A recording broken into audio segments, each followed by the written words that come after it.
Johnny forgot his mic.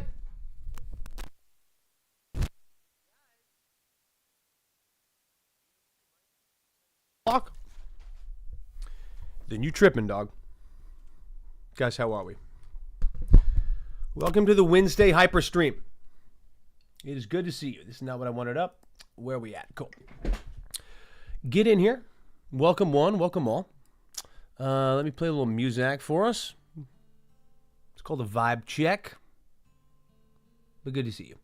I am basically late last night got a call back today on Zoom, which would be cool, for a little company called FedEx. And so I've got that virtual call back in about 55 minutes. So I was torn on what to do, but I really wanted to stream today and kind of chop it up a little bit. And also, hopefully get a little bit of work done. So, better a little bit than a none a bit, in my mind. Let me first just bring this up. I want to talk about last night. I want to talk about what happened. Had a good stream, good sesh, fun time. It was, Marshmallow. Hey man, you better get ready because I'm going to be down a shoe and a sock, Marshmallow, from the sounds of it. Hope you're doing well, boss. Hope we are out here living unforgiven, so to speak. Unless, of course, you need to extend forgiveness to yourself or someone else, in which case, do so. Last night, session 4, ended up that I didn't run a session 2 weeks ago, just because I kind of had the flu. I was a little bit under the weather. To be honest, I've been dealing with this really weird-ass respiratory thing. I don't even know, kind of like a shallow cough. I also, of course, had to tape a audition and go to several musicals over that time frame. Always hilarious when you're struggling to breathe deeply and then you're trying to do 32 bars of a musical. You're like, but the last one was due yesterday. Yeah, I had to put a little guitar tape together and whatever. We got it done. It happened. It occurred. Right? It happened. Increasingly, that's my metric. I'm like, did I show up? Cool, then I did a great job. At the same time, even this thing today, I'm like, well, should I not be streaming? Should I take this call back and just be prepping for it? I'm off book. I know what they want. I think it'll go great. And I don't think that me streaming or not streaming will have an effect. If anything, it'll get me fired up and loose. So with that in mind, let us proceed. Truly happy Wednesday. Hope you're doing well. I had session 4 yesterday. The previous session had been still in this traveling city of Caravanity. And the, early stages of a campaign can be many things. I think they can be really, hopefully fun and exciting. They can be a little bit expository, right? Where you're kind of explaining what the fuck's going on. Maybe some of the big world events that are kind of in the mix. And, my style of DMing is a lot more wanting to tinker with the NPCs, tinker with the motives, maybe behind the scenes, and then create scenarios for the party to interact with these NPCs in these scenarios and kind of come to their own conclusions, right? I really want it to be like a choose your own adventure. And even with a choose your own adventure book, sometimes you have to go and be like, okay, well, do you want to break into the submarine or do you want to go back to the docks? And then you turn to the fucking page, right? And both of them you die. But my point is that sometimes having 2 options, 3 options is necessary as opposed to just introducing a whole platter. Xenatos! Legend. Bring that BG3 knowledge in here. Or what did you say you were playing? Oblivion? I forget. Hope you're well, man. Happy Wednesday. Would love to know what you're hitting on the sticks. I had a D&D session yesterday and it went really well. But I put woof because I have found, and I don't know if it's expectation. I'm sure a lot of this is on me and just how I'm interpreting it.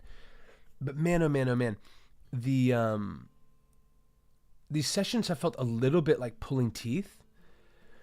Like last session, session 3 felt quite fun and felt pretty easy and like it was like flowing and just rolling by. Richter! Fucking legend, bro. Legend! Appreciate you, man. 12-month streak? Let's go. How close are we to another follower giveaway? We're pretty close. We're 24 away. The last one went to our guy, David Tilstra, who's a great DM. But Richter, I appreciate that sub, dude. Truly. Appreciate your support. Coming through. Giving hollers. But hear me on this, man. Because I think every DM knows the feeling of getting done with the session and being like, woof. Fuck, that was hard. Like, whoa. Why was that so hard? And, you know David? Okay, cool. David's my guy. Man, he's so funny and very talented. And I was actually he's also like 6'3", you know?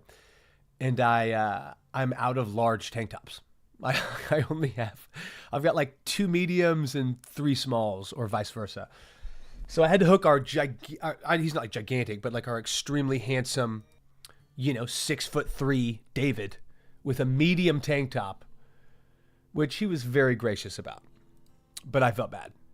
I was like, bro, I know that you are a tall knight of a man.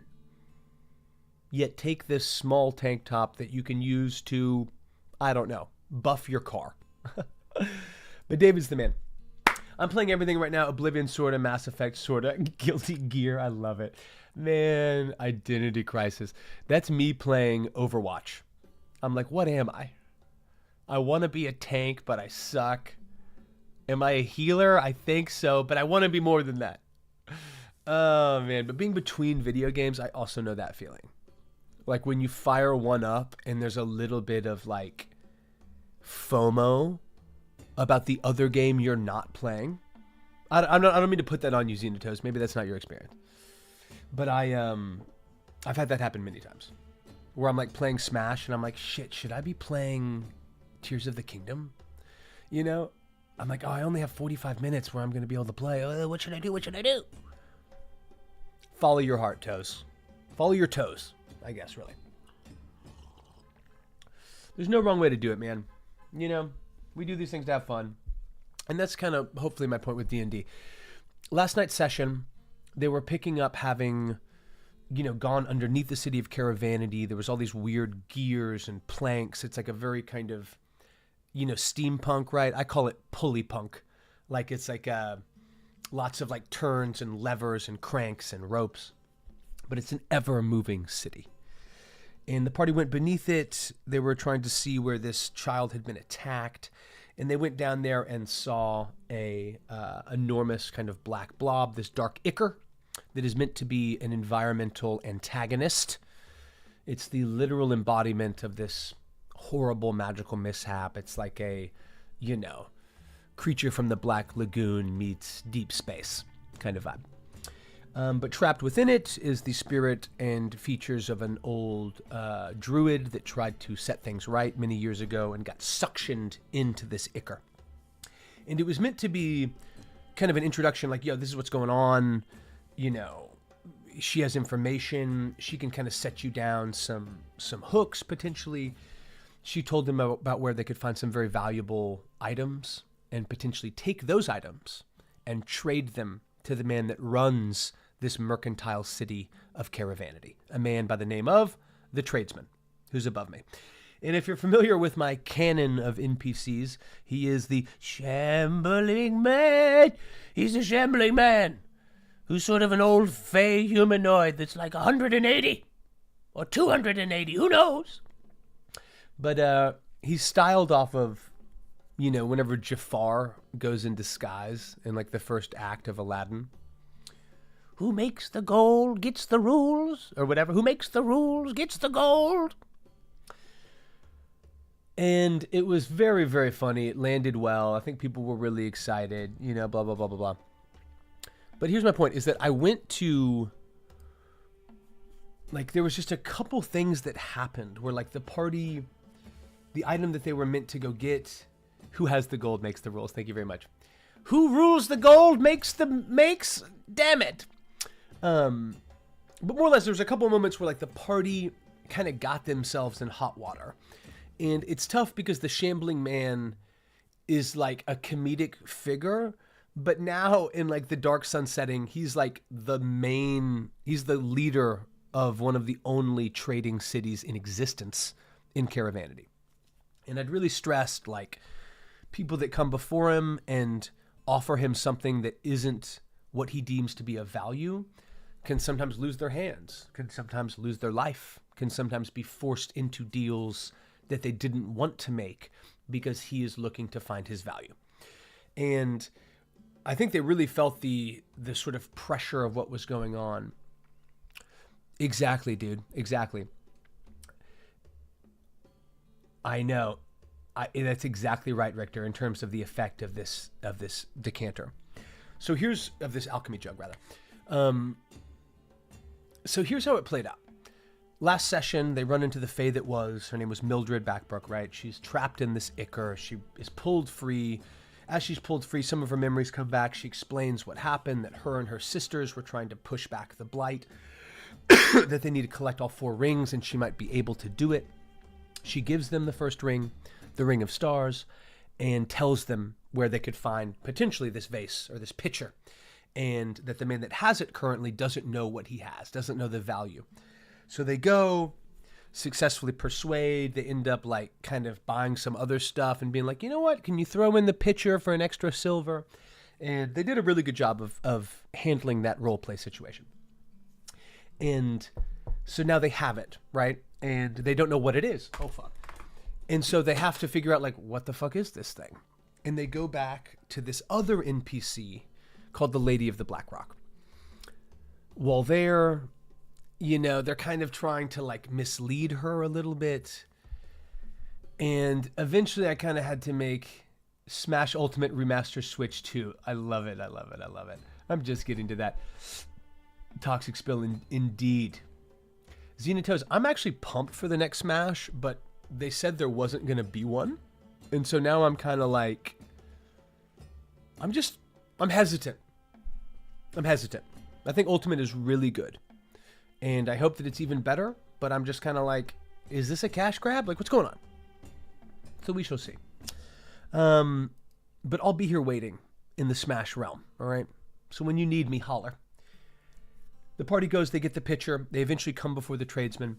There's some other people that are kind of there hoping to be seen by the tradesman. One of them has this enormous caged antlion.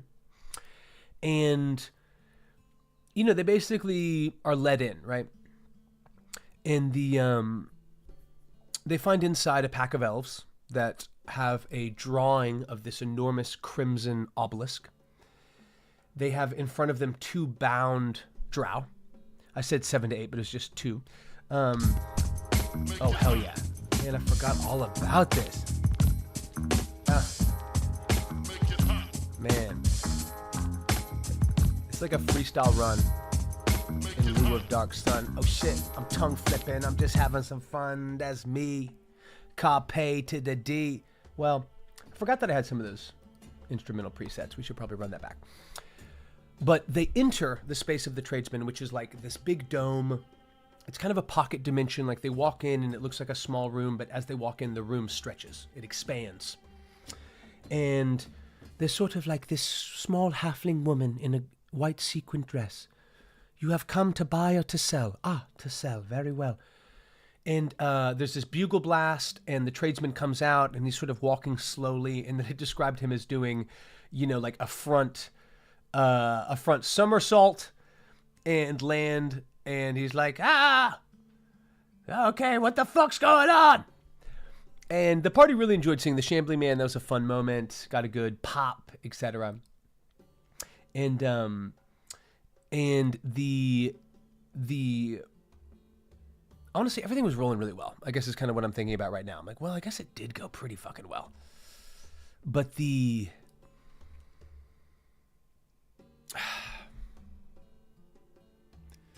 basically, they had gone to this witch and been like, what the fuck is this face?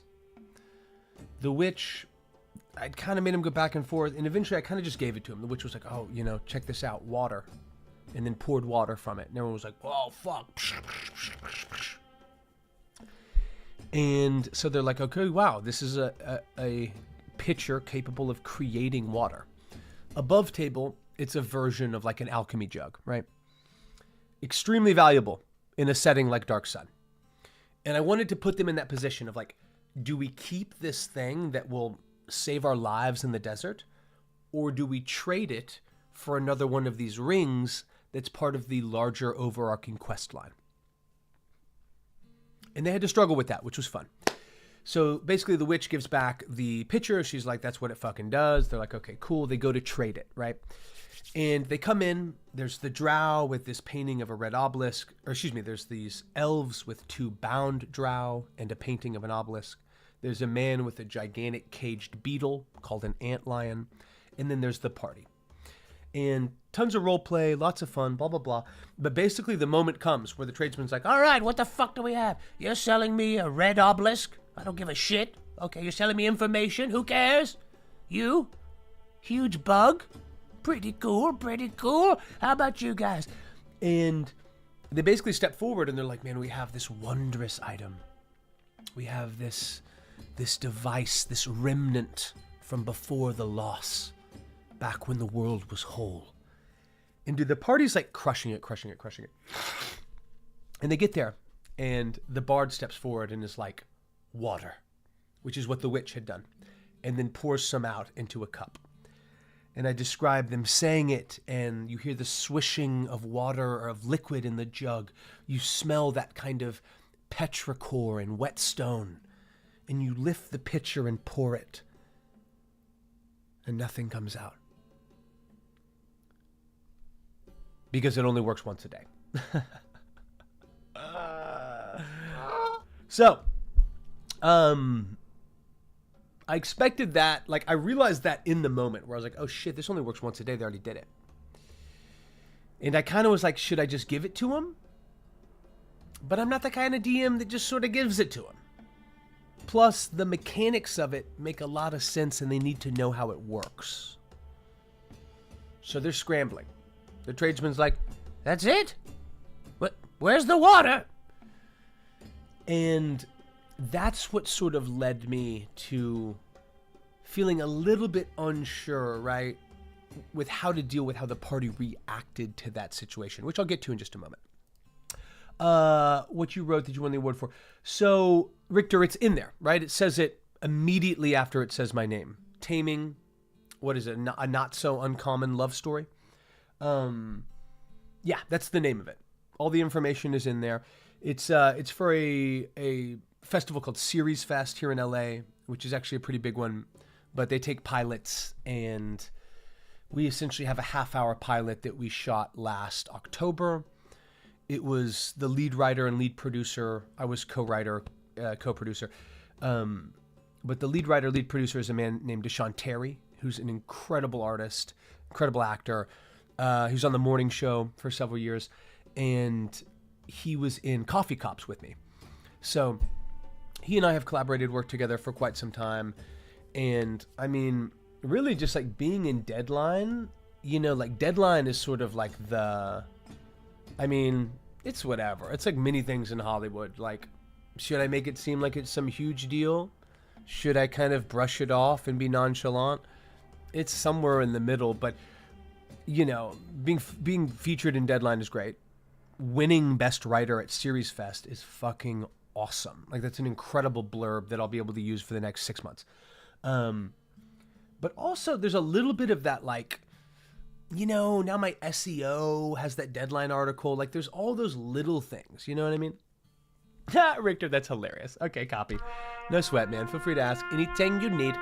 But in terms of the script, it's not available. In terms of the finished final half-hour cut, it's also not out yet because we are still shopping it and pitching it to different festivals. But I'll keep you posted, baby boy. I appreciate that support. But here's where it went wrong. Or here's where, like, I left and, like, I ended the session and I was like, did that suck? Originally, I thought they would come in and showcase what the picture was, and then he would be like, God damn, wow, water in the desert, that's fucking cool. Okay, I'll trade you. What do you want? And they would probably ask for a ring, and then he would barter. Maybe they'd even get a little bit more than the ring because that picture is so valuable. But they had already used it. So he's like, all right, maybe it works, maybe it doesn't, let me see it.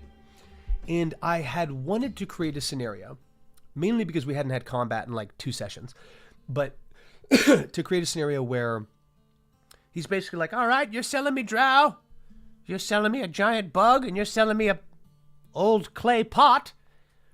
Let's see which one matters the most. Wrestle! And I wanted him to like unlock the cage of this giant antlion, have everyone roll initiative, and kind of have like a 3-way battle where it's like, oh shit, oh shit, fuck, and definitely Willy Wonka with the front somersault. That's 100% what I was trying to steal, was the Wonka reveal. In terms of his walk up and the somersault, 1,000,000%. There's some great story about that. I think maybe Gene Wilder didn't tell people that he was going to do the somersault. Or there was something where he was like, I'm only doing the fucking movie if I can somersault. It's probably not that. But I know Gene Wilder had some ace up his sleeve with that somersault. And what a moment. Like, in the history of film, truly, the fucking history of movies, is there a reveal on par with that? We spend 30 minutes obsessing over Willy Wonka. Who the fuck is this guy? Everyone in London is obsessed with chocolate. Golden tickets. Oh my God. Why won't they get out of the bed? Holy fuck, we found one. And now they come in, right? And just to watch that slow walk into a front roll. So, someone feel free to go ahead and look that up. But there was something that was very spicy with Gene Wilder choosing to do that or not. And I appreciate that, Richter. Me too, baby. I love the spice. But here's the rub. And this is why I thought it was really, like, doubly, triply cool. Was that Caravanity, the traveling mercantile city over which the tradesman, is the despot. Magic is outlawed. Don't you fucking use it. No casting of spells, period. They do broker and magic items, and they haven't really gotten to the why, but basically the Shambling Man was really obsessed with one of the player characters from Campaign 1, the monk, who used no magic and who demonstrably and repeatedly hated magic. So I think that after the world was ruined by magic and the Shambling Man became the tradesman, decided to sort of use some of his magical items to build this traveling city and use it as a center base to conduct trade. That he basically was like, in honor of Slight, and because that shit fucked up the whole world, no magic! No magic! So now initiative is rolled, and the party is 2 druids, a ranger, a warlock, a bard, and a wizard. Lots of magic, my boy. Lots of magic. So I thought it was like, in my mind, I'm like, this is going to be great. There's 6 of them versus like a challenge rating 1 beast. And, they're going to have to go deal with it and whatever. And and it was just, I don't know why this is bumping me so much. This is the situation that got me. The top of the initiative was the bard and the wizard. They basically were like not participating. And I think it was because out of fear for the magic, which I respect. I'd put them in that position. At the same time, like, I thought they were going to run up and like use a fucking dagger, right? No. The bard tries to persuade the tradesman to stop, and the wizard doesn't really do anything. He like kind of turns to the tradesman and is like, okay, why did you call me in here? Because they have a history together. He's like, so what information do you have? And I played it like the tradesman was basically like, not now, not in the middle of this fight. Oh, baby. Come on, bug, get him. And some people got into the combat. The druid wild shaped. we come back around to the top of the initiative, and the bard goes to go behind the shambling man, and he describes it. He's like, I want to pretend to give him a massage and then try to steal one of his necklaces. Okay. So I'm like, okay. Well, that could have dire consequences, right? He's like, yes. I'm like, okay. So, yeah, exactly. No, totally. That's what I mean. Like, I wanted a wizard. I wanted everyone to feel what it is to be in a low magic setting. You know what I mean? Anyway. I'm like, go ahead and roll sleight of hand. And the tradesman has a perception of +5. He rolled a 14 for a 19. And the bard rolled a 19. So I'm like, okay, reroll. On the reroll, the tradesman won.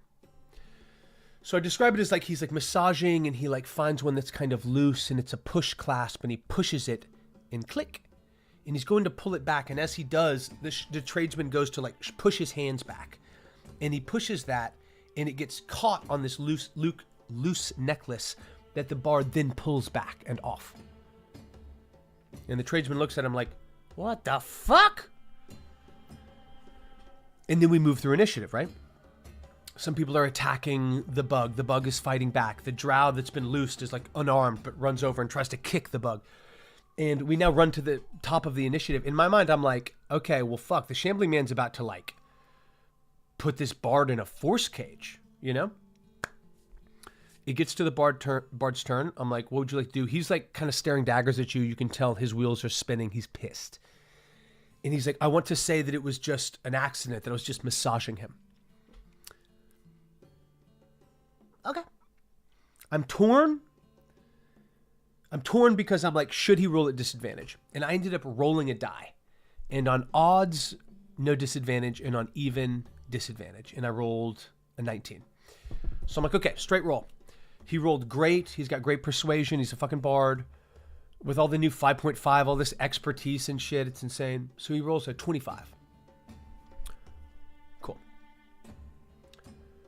Excuse me, let me block Greasy Drove. Sir, you are going to the Shadow Realm. You have been banned. You've been banned. Goodbye. Goodbye. So basically, I kind of was like, the way I was going to do it is once a party member dropped, or once the bug got to half health, the shambling man was going to be like, okay, all right, stop it. And the bug had 40 health. They got it down to 23. That was close enough. So I stopped them. And I think what was bugging me was not the player's choices. Those were great. But that feeling of knowing that in my mind, the situation was a lot more dire than the party was treating it. And I think that that's a very common situation. At least I read that on Reddit, some version of that. And I don't mean that to bash my party at all. They're awesome. We had a really fun time last night. Like, they made great choices. They had great role play. I loved it. But it kind of got me thinking, where I was like, well, fuck, like, I'm surprised this guy feels comfortable trying to like rob this, you know, clandestine, closeted, shadowy tradesman, this figure that lords over the last remaining magical market in Athos. But then the deception's really high, and then the rest of the party takes the bug to half health. Okay. So now we kind of roll back into the tradesman's making a decision of, will he take the offering of the drow? Will he take the magical vase that the party says is an alchemy jug but hasn't been proven to work? Or will he take this gigantic bug who was offered by this guy? Kind of sounded like David Putty to me. Sort of a guy. I caught this bug out in the desert. It was huge. Yeah, I lured it out with dried meat, roots, and then I sprung the trap. And I love this. Players are 15% morons. Hell, I am like 50% moron. Oh my God, for sure. When I'm playing, I'm like 30% moron because I am so like in the world. I'm like, oh fuck. Does that mean this? Does this mean that? So I don't mean any of this as a critique of the player. I more mean it as like, let's deconstruct it and talk about it.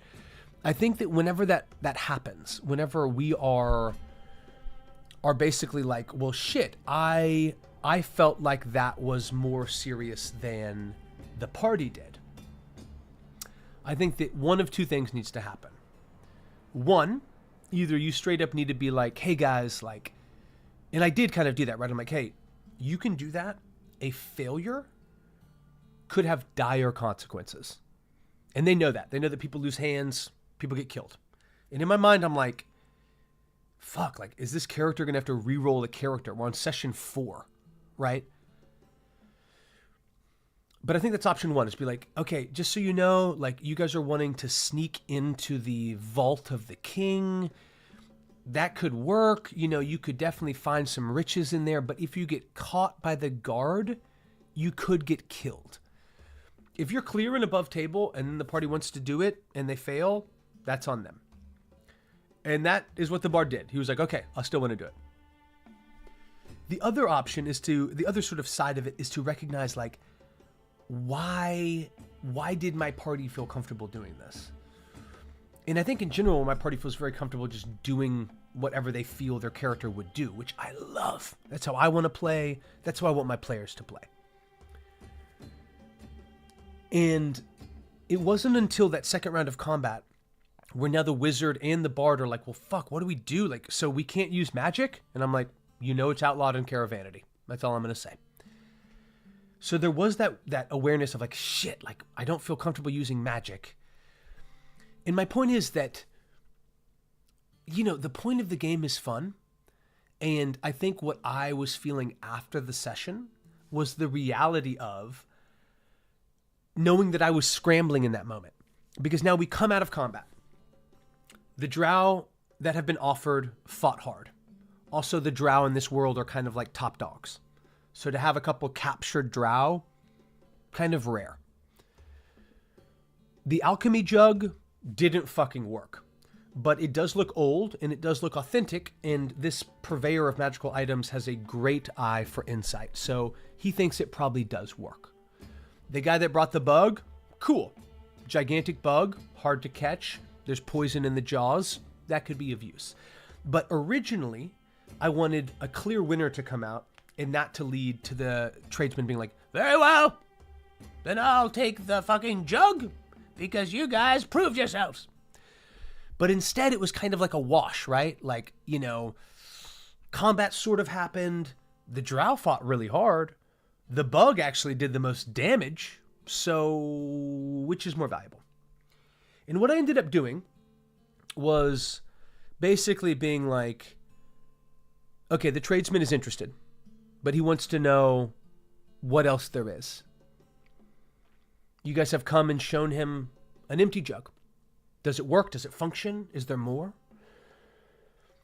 And I rolled a die that I wanted to set for the difficulty. And I basically was like, and they said out loud, they were like, we'd like a ring, one similar to this. And they held up the Ring of the Stars.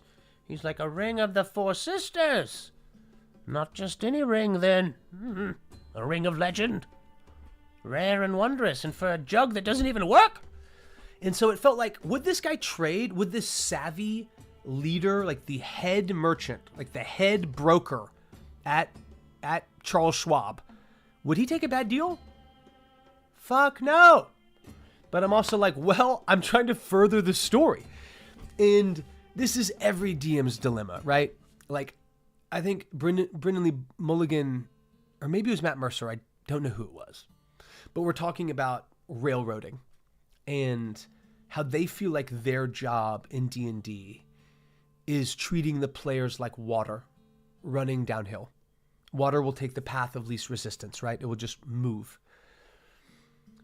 But a good DM will create ways to sort of challenge that flow, redirect it, make that destination that it's heading to more challenging to arrive at.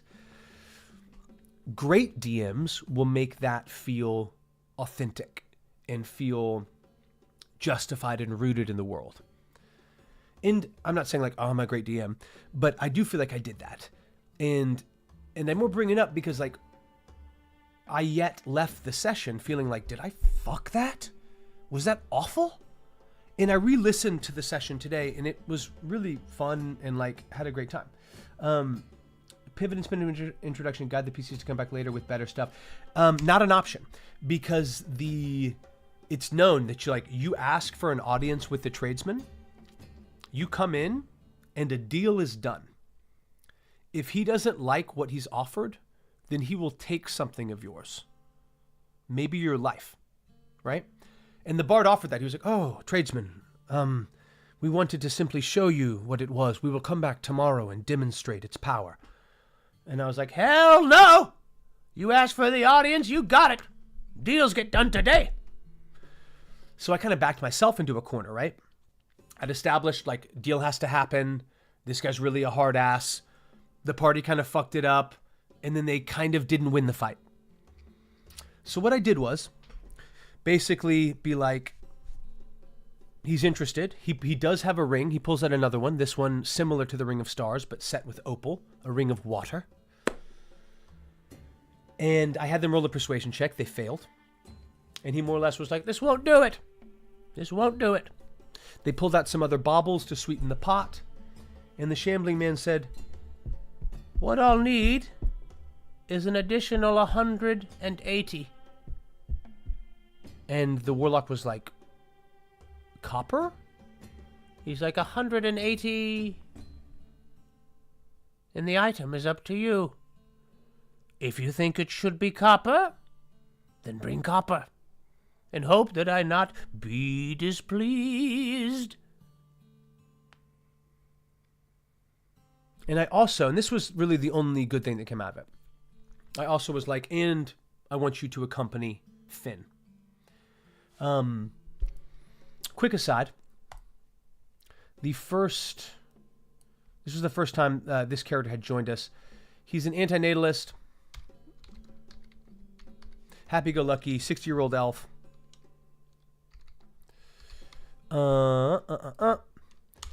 He originally entered Caravanity and he was sold to this cousin who's sort of like a wizard, like a bit of an alchemist, right? He's fiddling around.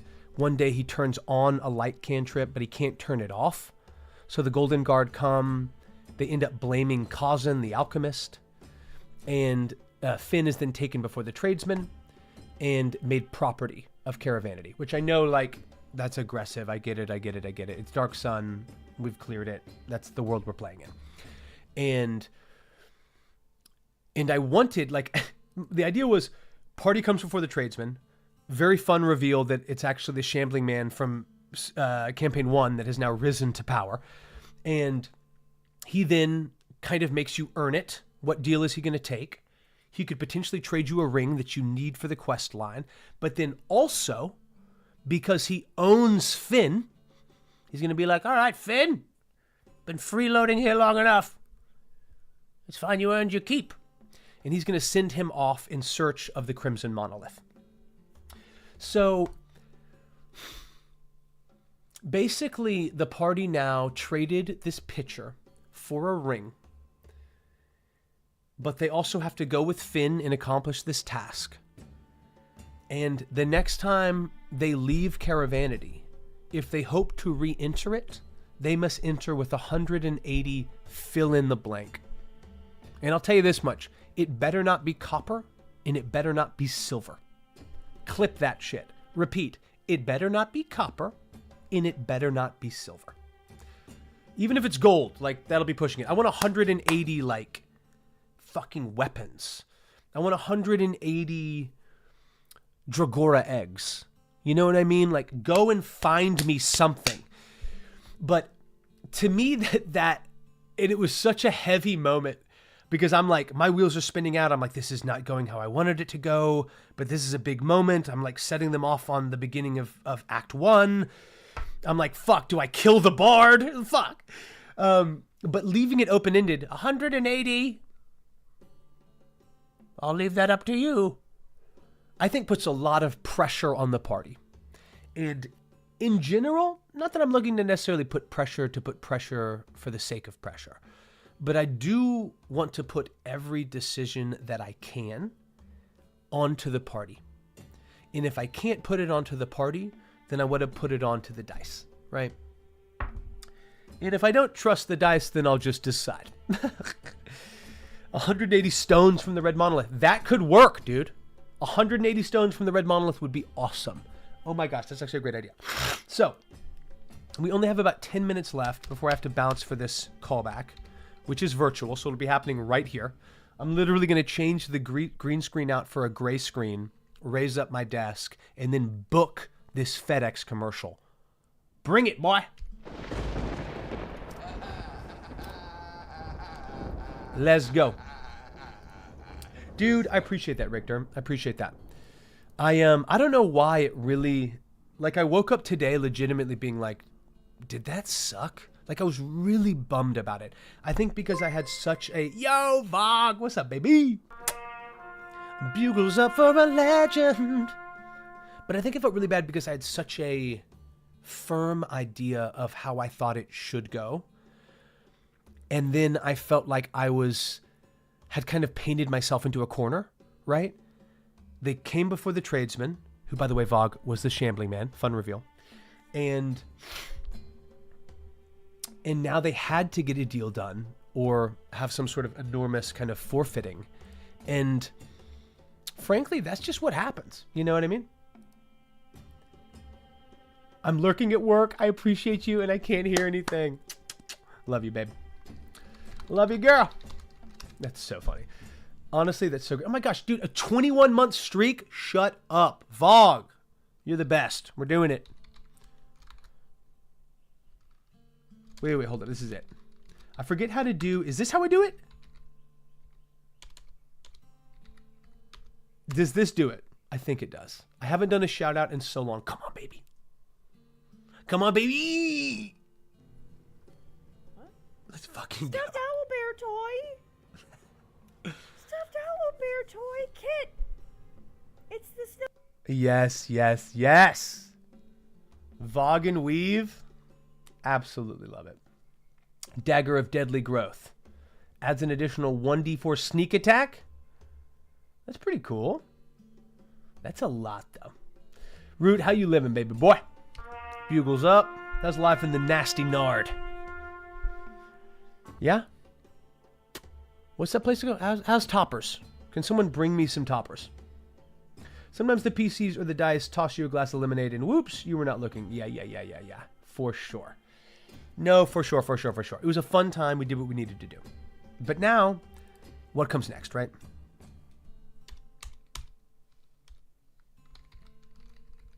Session 5. So, the tradesman is about to uncork a circular leather case. He's sending Finn and the party now by obligation to the Howling Sands.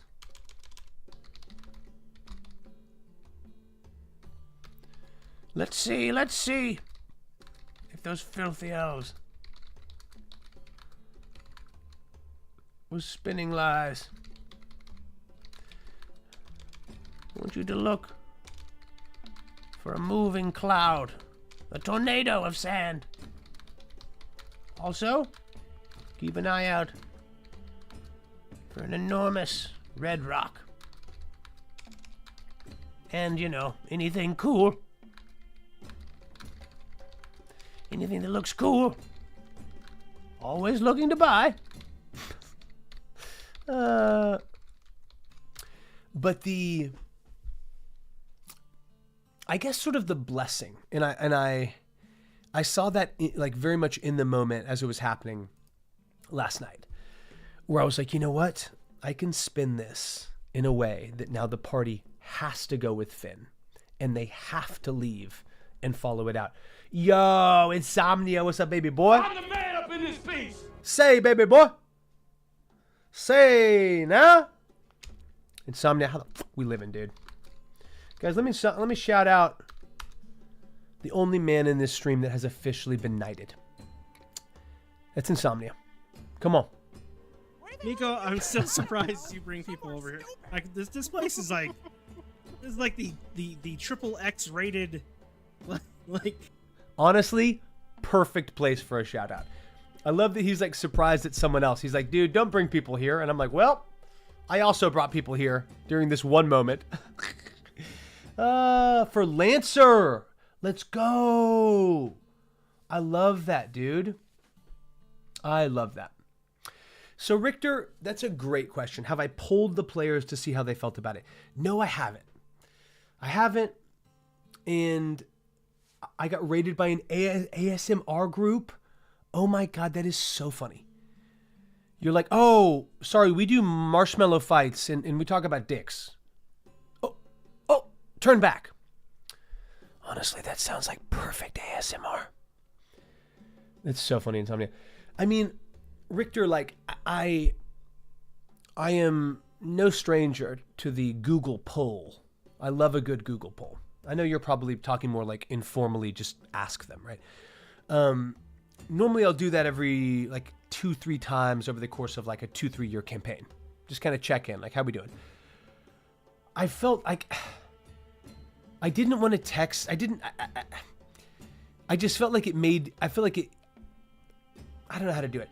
It felt like by reaching out and being like, did we have fun last night?